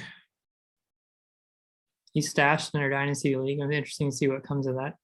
Austin Meadows, one of my least favorite players. He of the 20+ degree launch angle. Jaron Duran. Okay. Well, futures there. That's right. Jose Ramirez. Not a cool looking card. Great player. Mitch Haniger. Get well soon. Little Raimel Tapia, nice hair. G-Mon. Holy shit, what is this? Nice. Diamond Greats weirdly shaped Babe Ruth card. Do not know if it's worth anything or not, but I will look it up at the end. That's cool looking. Look at that shape. And Bryce Harper, stars of MLB. Yeah, there you go. Good way to finish it off there. That's right. All right, brother. All right, Tino. If I can, we'll hook up Saturday. Otherwise, early next week. Okay. Yeah. Happy Just let me viewing, know. man. Take Be care, well. brother. All right.